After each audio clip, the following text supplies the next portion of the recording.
भौजी पोखर में देखो हिंगू रख गेले रे भौजी पोखर में देखो हिंगू रख गेले रे ऊपर में तखने बनता रख गेले रे भाई रे ऊपर में तखने बनता रख गेले रे भौजी पोखर में देखो हिंगू रख गेले रे भौजी पोखर में देखो हिंगू रख गेले रे भौजी पोखर में देखो हिंगू रख गेले रे भाई presented by Virat Music।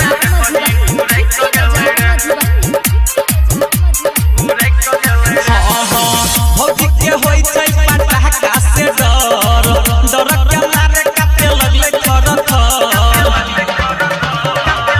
मुझे भाई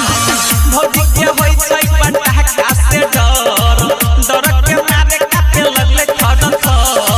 महार पर से पर उलट गेले रे भाई रे महार पर से पर उलट गेले रे भौजी पोखर में देखो ही गुरई क गेले रे भौजी पोखर में देखो ही गुरई क गेले रे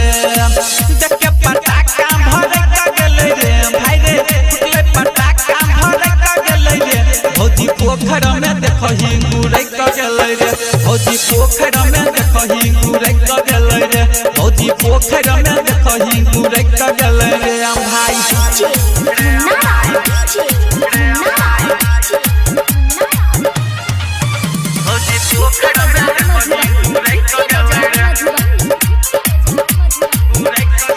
भौजी के पोखर में भीज गेल सारी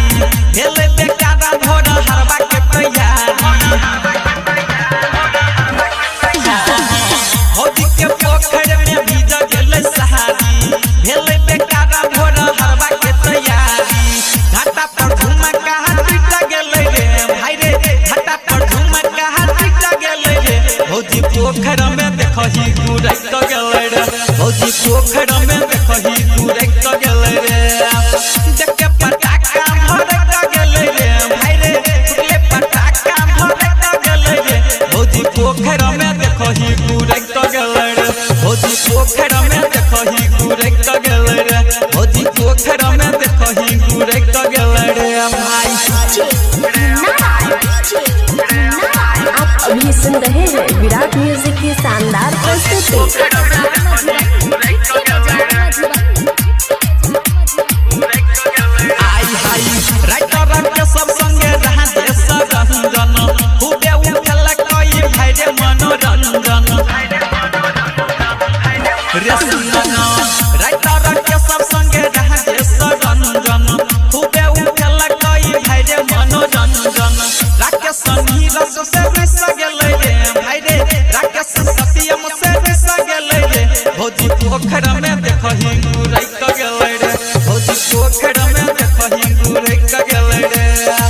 देख के पटाखा भर क गेले रे भाई रे फुटले पटाखा भर क गेले रे भौजी पोखर में देखो ही गुरई क गेले रे भौजी पोखर में देखो ही गुरई क गेले रे भौजी पोखर में देखो ही गुरई क गेले रे